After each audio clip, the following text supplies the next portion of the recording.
Hello students, तो आज हम बात करेंगे difference between prokaryotic and eukaryotic cell. पिछली क्लास में हमने देखा था कि सेल्स को न्यूक्लियस के नेचर के बेसिस पे दो टाइप में डिवाइड किया था, प्रोकैरियोटिक और यूकैरियोटिक। प्रो का मतलब होता है प्रिमिटिव, कैरियोटिक का मतलब होता है न्यूक्लियस। यहाँ पे पुराने टाइप का न्यूक्लियस होता है और यहाँ पे एडवांस टाइप का क्या होता है, न्यूक्लियस होता है। ये बात हमने पहले भी की थी।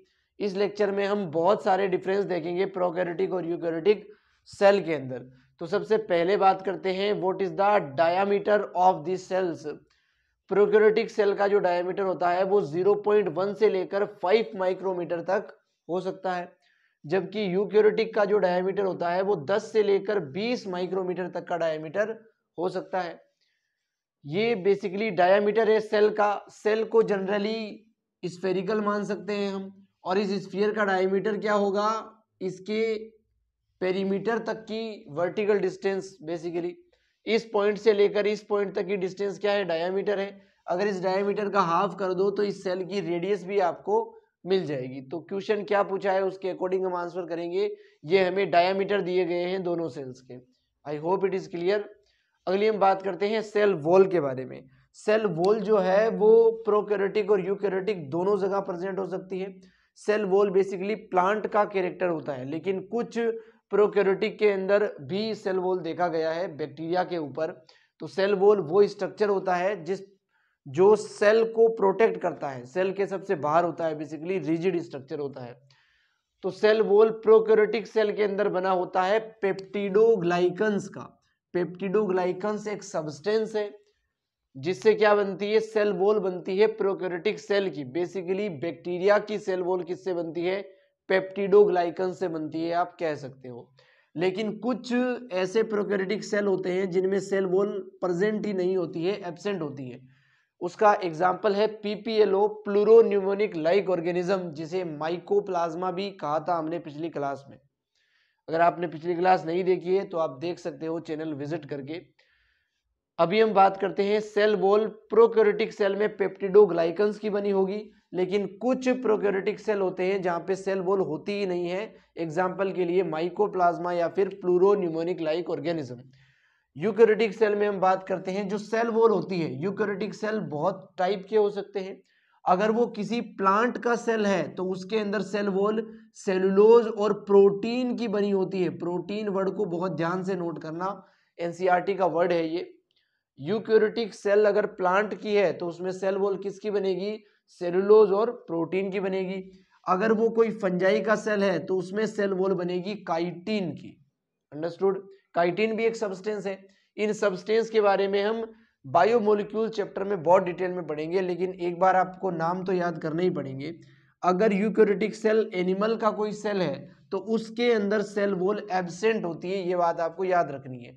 जैसे प्रोकैरियोटिक में पीपीएलओ के अंदर एब्सेंट होती है, उसी प्रकार यूकैरियोटिक में एनिमल्स के अंदर सेल वॉल एब्सेंट होती है।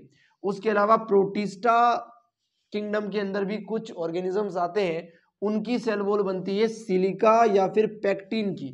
ये दोनों भी सब्सटेंस होते हैं जिनके बारे में और स्टडी करेंगे हम फर्दर चैप्टर्स के अंदर। सिलिका और पेक्टिन आपको बाय हार्ट याद करना है। प्रोटिस्टा की सेल वॉल बनती है। अगले डिफरेंस के बारे में अगर हम डिस्कस करें तो ग्लाइकोकेलिक्स एक स्ट्रक्चर होता है सेल वॉल से भी बाहर।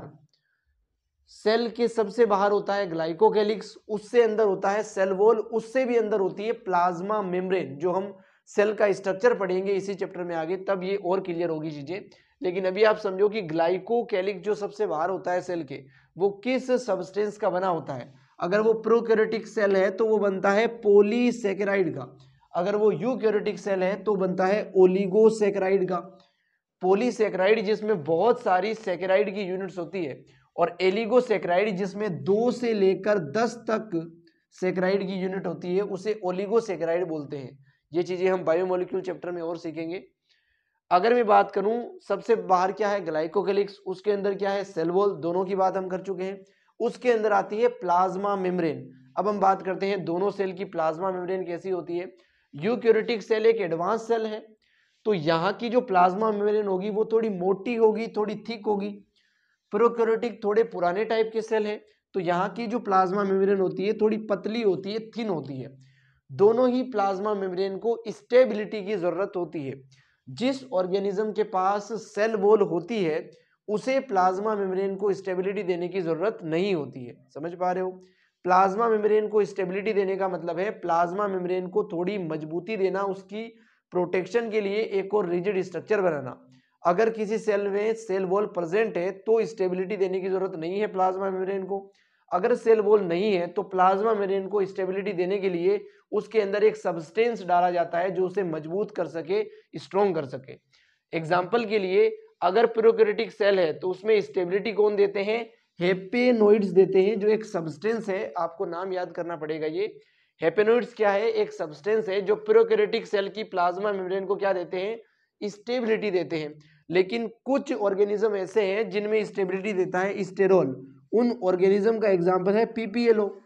पीपीएलओ के अंदर सेल वॉल होती नहीं है, इसीलिए तो इसको स्टेबिलिटी की जरूरत है।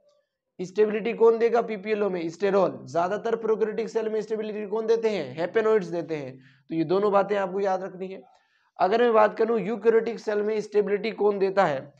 अगर किसी प्लांट सेल की हम बात करेंगे तो प्लांट सेल को स्टेबिलिटी की जरूरत ही नहीं है, क्योंकि प्लांट के पास क्या होती है? सेल वॉल, जो किसकी बनी होती है? सेलुलोज और प्रोटीन की बनी होती है। अगर सेल वॉल है तो प्लाज्मा मेम्ब्रेन को स्टेबिलिटी की कोई जरूरत नहीं है, इसीलिए यहाँ पे स्टेबिलिटी नहीं दी गई है। अगर मैं बात करूं एनिमल सेल की, एनिमल सेल में क्या है? सेल वॉल है ही नहीं। अगर सेल वॉल नहीं है तो प्लाज्मा मेम्ब्रेन को क्या देनी पड़ेगी? स्टेबिलिटी। स्टेबिलिटी देने के लिए एक सब्सटेंस डाला जाएगा इसके अंदर, यहाँ पे उस सब्सटेंस का नाम क्या है? कोलेस्ट्रॉल। अगर मैं आपसे पूछूं पीपीएलओ के अंदर स्टेबिलिटी कौन देता है? स्टेरॉल देता है। एनिमल्स के अंदर कौन देता है? कोलेस्ट्रॉल देता है। अगर मैं आपसे पूछूं प्रोकैरियोटिक सेल के अंदर कौन देता है? हेपेनोइड देता है। तो ये कुछ इस प्रकार के डिफरेंस आपको पता होने चाहिए। एक बार अच्छे से आप इनको नोट कीजिए, फिर हम आगे बढ़ते हैं डिफरेंसेस के अंदर। तो चलिए स्टूडेंट्स, अब हम आगे डिफरेंस को पढ़ते हैं प्रोकैरियोटिक और यूकैरियोटिक सेल्स में, और हम बात करते हैं अबाउट न्यूक्लियस। प्रोकैरियोटिक सेल का जो न्यूक्लियस होता है उसमें न्यूक्लियर मेम्ब्रेन नहीं होती है, यानी कि न्यूक्लियर मेम्ब्रेन एब्सेंट होती है। जबकि यूकैरियोटिक का जो न्यूक्लियस होता है वहां पे न्यूक्लियर मेम्ब्रेन क्या होती है? प्रेजेंट होती है। इसीलिए इस न्यूक्लियस को अलग नाम देंगे, इस न्यूक्लियस को भी अलग नाम देंगे। बेसिकली ऐसा न्यूक्लियस जिसके पास न्यूक्लियर मेम्ब्रेन है उसी को कहा जाता है ट्रू न्यूक्लियस। क्या बोलते हैं? True nucleus.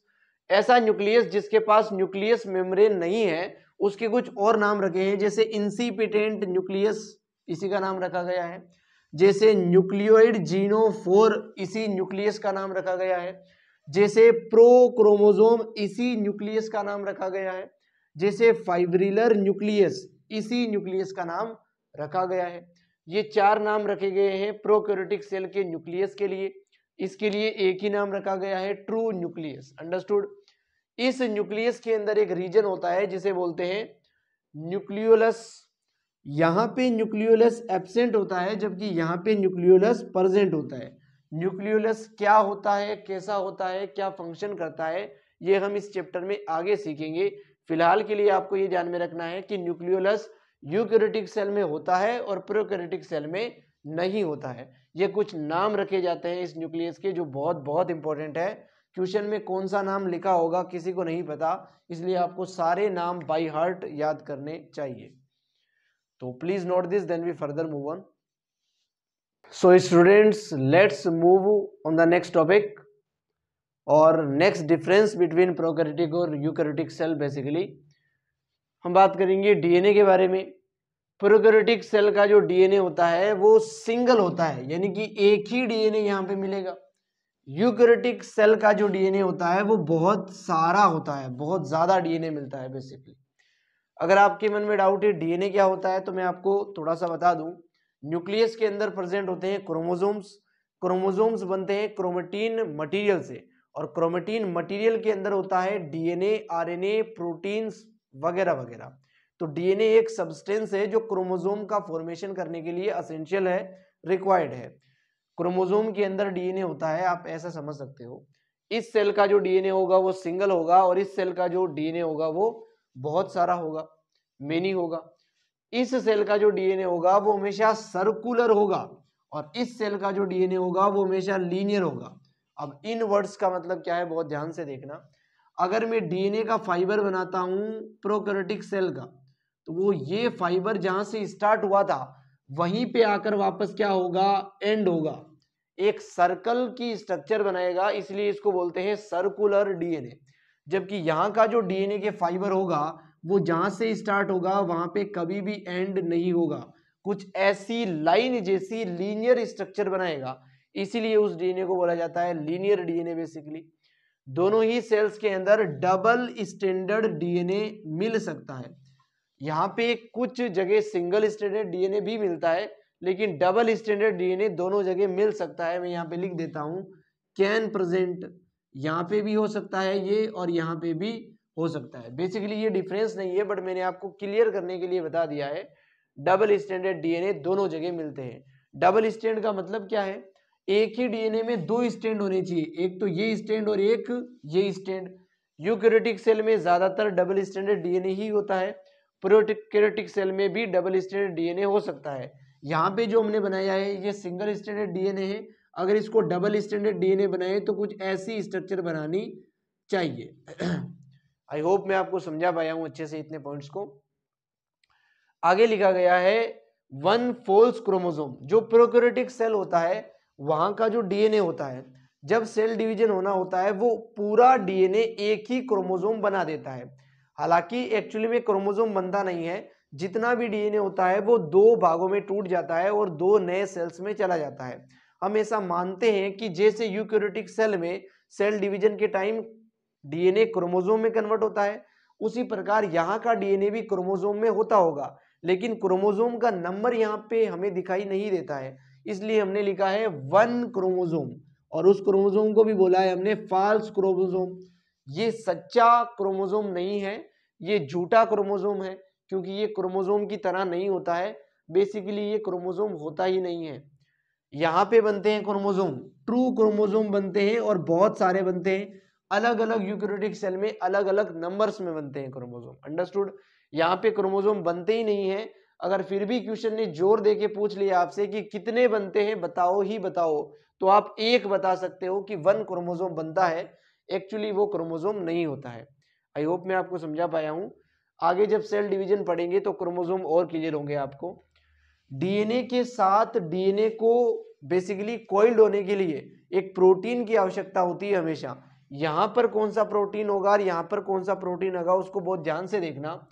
प्रोकैरियोटिक सेल के अंदर हिस्टोन प्रोटीन कभी भी नहीं होता है, वो एब्सेंट होता है, जबकि यूकैरियोटिक सेल के अंदर हिस्टोन प्रोटीन क्या होता है, प्रेजेंट होता है, वो पाया जाता है।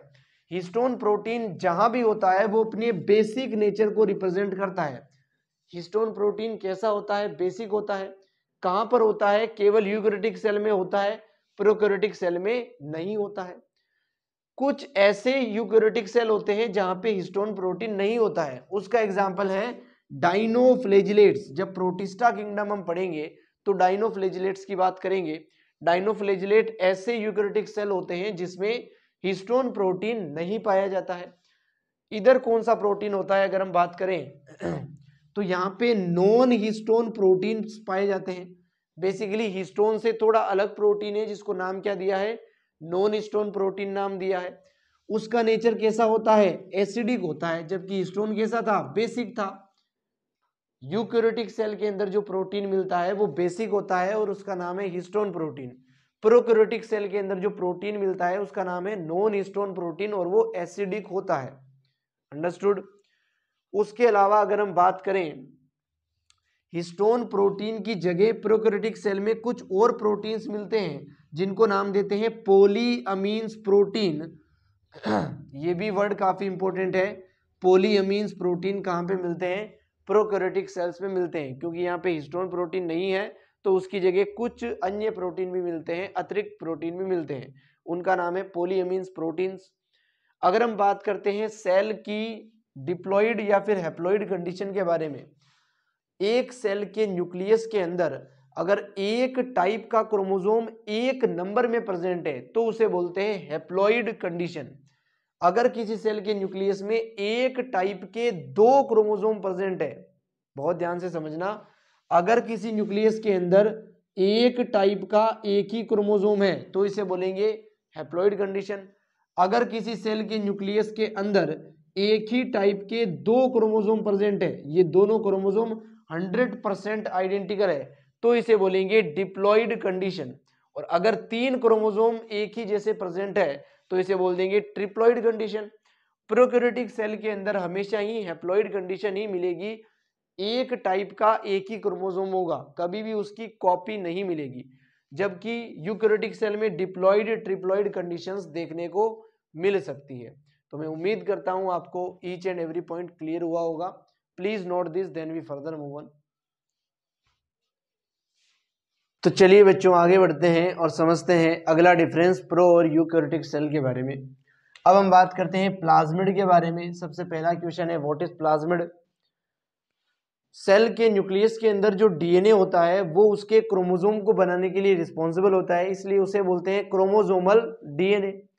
उस डीएनए के अलावा सेल के साइटोप्लाज्म के अंदर अगर कोई दूसरा डीएनए भी मिलता है उसे बोलते हैं एक्स्ट्रा क्रोमोसोमल डीएनए, और उसी का नाम रखा जाता है प्लाज्मिड। ये क्रोमोसोम बनाने वाला डीएनए नहीं है, एक्स्ट्रा है, एक्स्ट्रा क्रोमोसोमल डीएनए, उसी का नाम क्या है प्लाज्मिड। ये केवल प्रोकैरियोटिक सेल में होता है, यूकैरियोटिक सेल में प्लाज्मिड नहीं पाया जाता है, टोटली एब्सेंट होता है। इस प्लाज्मिड के कुछ कैरेक्टर्स लिखे हैं मैंने जो प्रोकैरियोटिक सेल में इंडिकेट होते हैं। जैसे प्लाज्मिड हमेशा ही डीएनए का पोर्शन होता है, ये कभी भी आरएनए नहीं हो सकता, कभी भी आरएनए का बना हुआ नहीं हो सकता। ये बहुत ही छोटा पोर्शन होता है जो साइटोप्लाज्म में तैरता हुआ रहता है। ये सर्कुलर होता है, सर्कुलर का मतलब इसका स्टैंड जहां से स्टार्ट होगा वहीं पे आके एंड भी होगा, एक सर्कल लाइक स्ट्रक्चर बनेगा।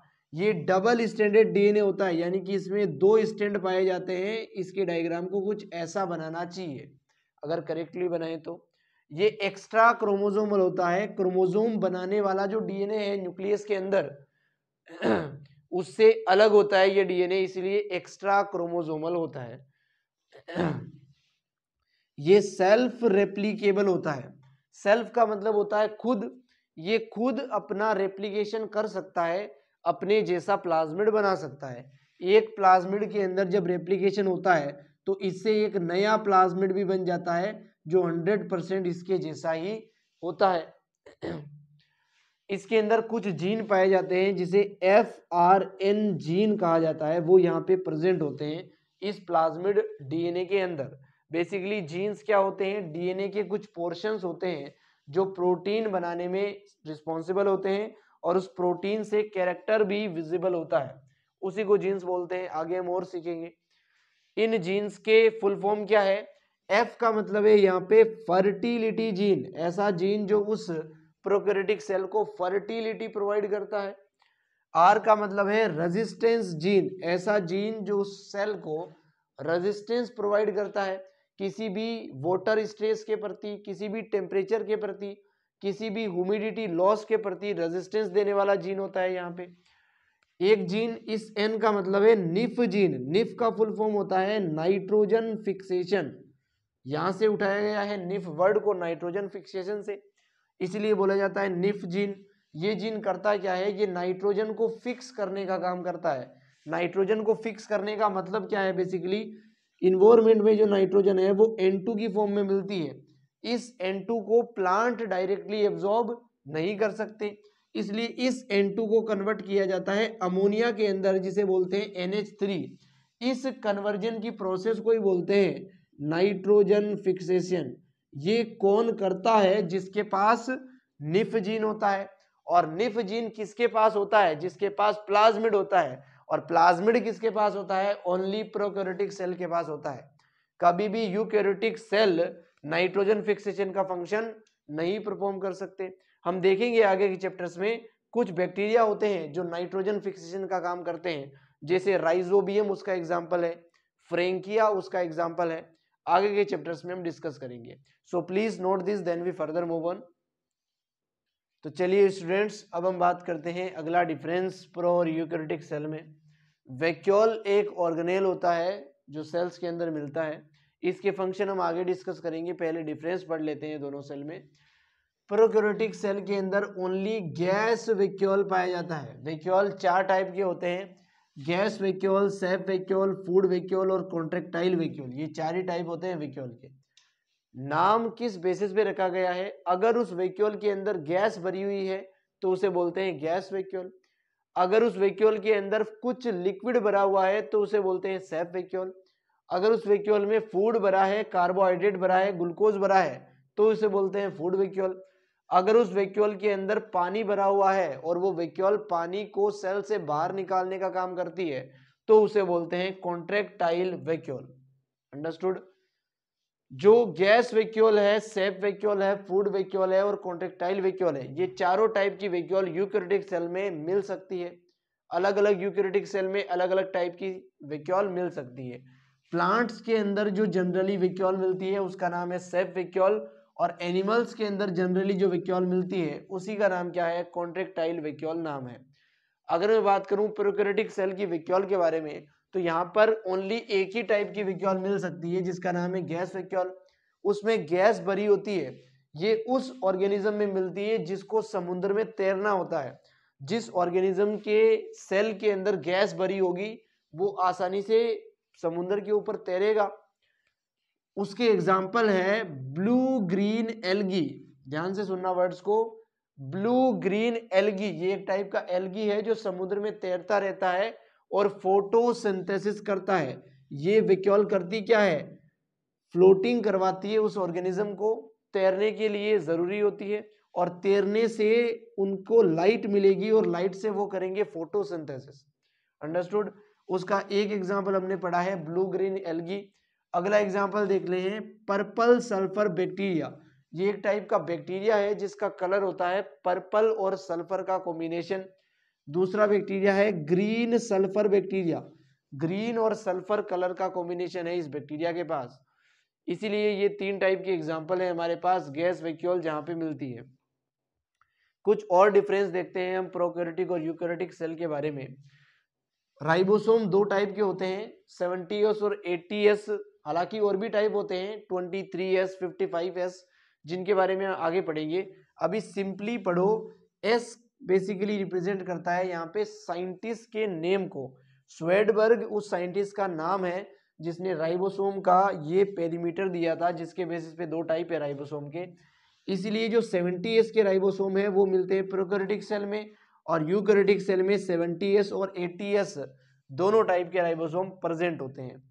प्रोकैरियोटिक सेल में एक बहुत ही खास ऑर्गेनेल होता है जिसका नाम होता है मीजोसोम। ये माइटोकॉन्ड्रिया की जगह लेने की कोशिश करता है। माइटोकॉन्ड्रिया एक ऑर्गेनेल होता है जो यूकैरियोटिक सेल में होता है, वो एटीपी को प्रोड्यूस करने का फंक्शन करता है। उसी प्रकार प्रोकैरियोटिक सेल के अंदर मीजोसोम ऑर्गेनेल होता है जो एटीपी को बनाता है, एटीपी को प्रोड्यूस करता है। इसलिए मीजोसोम कहाँ पे होगा? प्रोकैरियोटिक में होगा और यूकैरियोटिक में नहीं होगा। इसकी जगह यूकैरियोटिक में क्या हो जाएगा? माइटोकॉन्ड्रिया आ जाएगा, जिसके बारे में आगे हम और पढ़ेंगे। माइटोकॉन्ड्रिया कहाँ पे होता है? यूकैरियोटिक में। मीजोसोम कहाँ होता है? प्रोकैरियोटिक में। दोनों क्या काम करते हैं? एटीपी फॉर्मेशन का काम करते हैं। अगला डिफरेंस लिखा है हमने साइक्लोसिस एब्सेंट। साइक्लोसिस होता क्या है? सेल का जो साइटोप्लाज्म होता है वो जनरली अपने सेल के अंदर घूमता रहता है, सर्कल लगाता रहता है, उसी को बोलते हैं cyclosis. The process in which cytoplasm of a cell is travel inside its cell, इसी को बोलते हैं साइक्लोसिस। और साइक्लोसिस हमेशा यूकैरियोटिक सेल्स में होता है, कभी भी प्रोकैरियोटिक सेल में नहीं होता है। यहाँ पे एब्सेंट है और यहाँ पे प्रेजेंट है। तो इन टर्म्स के बारे में हम धीरे धीरे फेमिलियर होते जाएंगे। Please note this, then we further move on. तो चलिए स्टूडेंट्स आगे बढ़ते हैं और समझते हैं अगला डिफरेंस प्रो और यूकैरियोटिक सेल के बारे में। प्रोकैरियोटिक सेल के बारे में मैंने लिखा है यहाँ पे मेम्ब्रेन बाउंडेड ऑर्गेनेल्स एब्सेंट होते हैं, यानी कि ऑर्गेनेल्स के ऊपर भी मेम्ब्रेन मिलती है। प्रोकैरियोटिक सेल के अंदर जितने भी ऑर्गेनेल्स होंगे उनके ऊपर मेम्ब्रेन नहीं होंगी, या फिर मेम्ब्रेन के साथ जो ऑर्गेनेल मिलते हैं वो प्रोकैरियोटिक सेल में मिलेंगे ही नहीं। समझ सकते हैं? मेम्ब्रेन से घिरे हुए जो ऑर्गेनेल है वो नहीं मिलेंगे प्रोकैरियोटिक सेल में। कहां पे मिलेंगे? मेम्ब्रेन बाउंड ऑर्गेनेल्स फाउंड, यहां पे मिलेंगे। यूकैरियोटिक सेल में हमेशा ही मेम्ब्रेन से घिरे हुए ऑर्गेनेल मिलेंगे और प्रोकैरियोटिक सेल में नहीं मिलेंगे। लेकिन इसका एक एक्सेप्शन है। ब्लू ग्रीन एल्गी के अंदर एक ऑर्गेनेल मिलता है जिसका नाम है क्रोमेटाफोर्स। ये वो ऑर्गेनेल है जिसके पास मेम्ब्रेन होती है, फिर भी ये काम मिलता है प्रोकैरियोटिक सेल के अंदर, उस सेल का नाम है ब्लू ग्रीन एल्गी। तो इस डिफरेंस का एक एक्सेप्शन है, प्रोकैरियोटिक सेल में मेम्ब्रेन बाउंड ऑर्गेनेल नहीं मिलते हैं, लेकिन एक ऑर्गेनेल है जिसका नाम है क्रोमेटाफोर्स जो मिलता है ब्लू ग्रीन एल्गी में। ये एक एक्सेप्शन है, आपको याद रखना पड़ेगा। मेम्ब्रेन बाउंड ऑर्गेनेल के कुछ एग्जांपल्स मैंने आपके सामने लिखे हैं, जैसे एंडोप्लाज्मिक रेटिकुलम, जैसे माइटोकॉन्ड्रिया, जैसे गोल्जी बॉडी, जैसे प्लास्टिड, जैसे सेल स्केलेटन, जैसे सेंट्रोसोम, जैसे माइक्रोबॉडीज। माइक्रोबॉडीज फिर से 3 टाइप के होते हैं, स्पिरोसोम, पेरोक्सिसोम, ग्लाइओक्सिसोम। ये 3 टाइप है माइक्रोबॉडीज के। सेल स्केलेटन के अंदर 3 टाइप के फाइबर आते हैं जिसका नाम है माइक्रोफिलामेंट, इंटरमीडिएट फाइबर और माइक्रोट्यूबुल्स। ये सब क्या है, मेम्ब्रेन बाउंड ऑर्गेनेल से, इसलिए ये सब प्रोकैरियोटिक सेल के अंदर क्या होंगे, एब्सेंट होंगे, नहीं मिलेंगे। और ये सारे ऑर्गेनेल यूकैरियोटिक सेल के अंदर कैसे होंगे, प्रेजेंट होंगे, यानी कि मिलेंगे। आई होप मैं आपको अच्छे से एक्सप्लेन कर पाया हूं। ये मेम्ब्रेन बाउंड ऑर्गेनेल से सभी जो प्रोकैरियोटिक में नहीं मिलेंगे और यूकैरियोटिक में मिलेंगे। ऐसा नहीं है कि सभी यूकैरियोटिक में मिलेंगे, यूकैरियोटिक सेल्स के अंदर मिल सकते हैं। कहने का मतलब ये है, दोनों सेल में डिफरेंस पढ़ रहे हैं हम, तो एक टिपिकल एरिया के जो डिफरेंस होते हैं वही हम डिस्कस कर पाएंगे यहाँ पर। तो please note this, then we further move on. तो चलिए स्टूडेंट्स, अब हम आगे समझते हैं डिफरेंसेस को। फ्लैजिला की अगर हम बात करें, ऐसा स्ट्रक्चर होता है सेल के पास जो उसे एक प्लेस से दूसरे प्लेस, दूसरी जगह ले जाने में सहायता करता है। जैसे हम लोकोमोशन करते हैं हमारे पैरों के थ्रू, उसी प्रकार एक सेल लोकोमोशन करता है फ्लैजिला के थ्रू। फ्लैजिला दोनों सेल्स के पास प्रेजेंट होते हैं, लेकिन उनमें कुछ कुछ डिफरेंस होते हैं। क्या डिफरेंस होते हैं, बहुत ध्यान से देखना। प्रोकैरियोटिक सेल का जो फ्लैजिला होता है वो सेल वॉल से बनता है, और यूकैरियोटिक सेल का जो फ्लैजिला होता है वो प्लाज्मा मेम्ब्रेन से बनता है। प्रोकैरियोटिक सेल का जो फ्लैजिला होता है वो फ्लैजिलिन प्रोटीन से बना होता है, जबकि यूकैरियोटिक सेल का फ्लैजिला बनता है ट्यूबुलिन प्रोटीन से।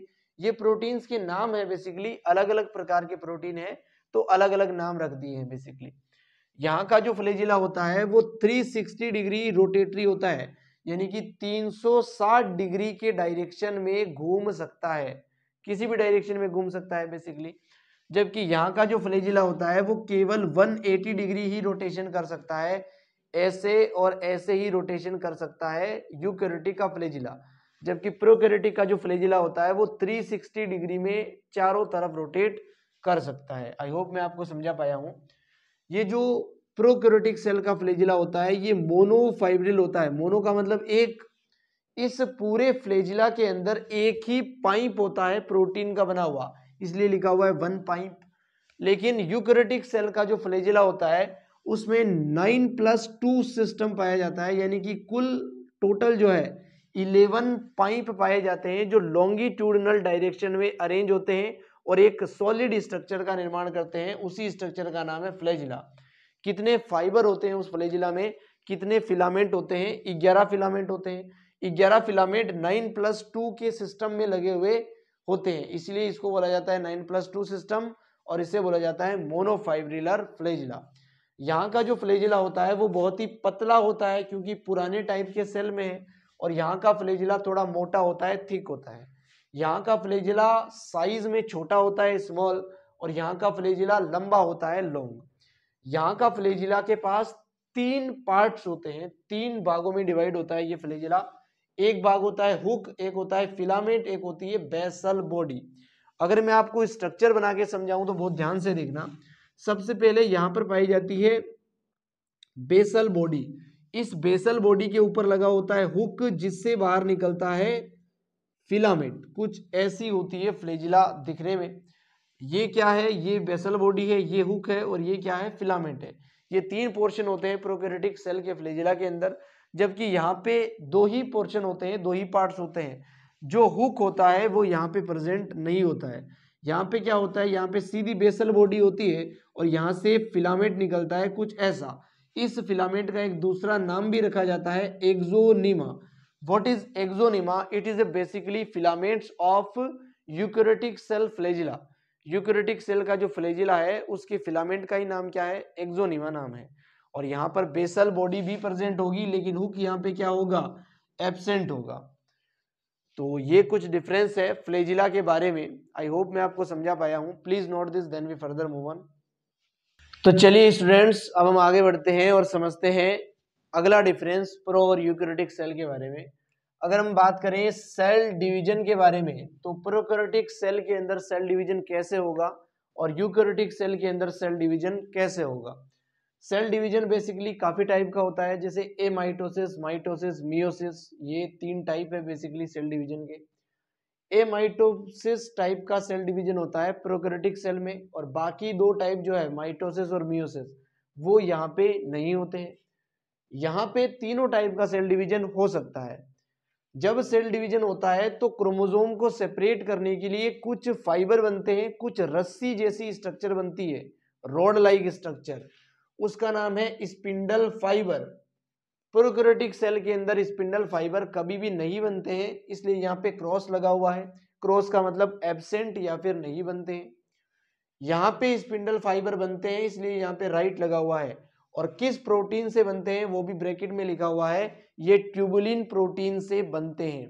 आई होप मैं आपको समझा पाया हूं। अगला डिफरेंस हमने लिखा है इंक्लूजन बॉडीज के बारे में। प्रोकैरियोटिक सेल के अंदर कुछ ऐसी बॉडीज होती है जो कुछ मटेरियल को स्टोर करती है, उसे बोला जाता है इंक्लूजन बॉडीज। अगर वो बॉडी फॉस्फेट को स्टोर करती है तो इसका नाम रखा जाता है वोलेटाइन इंक्लूजन बॉडी। अगर वो बॉडी प्रोटीन को स्टोर करती है तो उसे बोलते हैं साइनोफाइसियन इंक्लूजन बॉडी। अगर वो बॉडी ग्लाइकोजन को स्टोर करती है तो उसे बोलते हैं ग्लाइकोजन इंक्लूजन बॉडी। अगर वो बॉडी फैट को स्टोर करती है तो उसे बोलते हैं पॉलीहाइड्रोक्सी ब्यूटाइरेट इंक्लूजन बॉडी। ये फुल फॉर्म लिखा हुआ पॉलीहाइड्रोक्सी ब्यूटाइरेट इंक्लूजन बॉडी। ये कुछ बॉडीज के नाम है, ये वो सब्सटेंस है जो इन बॉडी के अंदर स्टोर होते हैं। अगर हम बात करें यूकैरियोटिक सेल में मटेरियल को स्टोर करने वाली स्ट्रक्चर को क्या बोलते हैं, तो उसे बोलते हैं ड्यूटोप्लाज्म। ड्यूटोप्लाज्म क्या है? Which stores latex, nectar and enzymes. ऐसा स्ट्रक्चर जो एंजाइम को, नेक्टर को, लेटेक्स को स्टोर करता है, उसी का नाम क्या है? ड्यूटोप्लाज्म है। एक वर्ड और आता है जिसका नाम है पोलीसोम। पोलीसोम जो है वो दोनों टाइप के सेल्स में मिल सकता है। बेसिकली इस वर्ड के साथ कोई डिफरेंस नहीं है, बट फिर भी मैंने क्लियर कर दिया कि पोलीसोम दोनों जगह मिल सकता है, क्योंकि कुछ किताबों में कंफ्यूजन लिखा हुआ है। यहाँ पे वो लिखते हैं कि यहाँ पे पोलीसोम नहीं मिलते हैं और यहाँ पे मिलते हैं, लेकिन मैं आपको क्लियरली बता रहा हूँ on the basis of NTA website कि पोलीसोम जो है वो दोनों जगह मिल सकते हैं। पोलीसोम होता क्या है अगर ये आप जानना चाहते हो, तो राइबोसोम की एक चेन बनती है जिसके बाद उसके अंदर से प्रोटीन बनता है। उस राइबोसोम की चेन को पोलीसोम नाम दिया जाता है। आगे और सीखेंगे जब राइबोसोम को डिटेल में स्टडी करेंगे तो मैं उम्मीद करता हूं आपको बहुत अच्छे से दोनों सेल के अंदर डिफरेंस समझ में आए होंगे। अगर अब भी आपका कोई डाउट हो तो आप कमेंट कर सकते हो, मैं आपका रिस्पॉन्स अवश्य करूंगा। Thank you so much.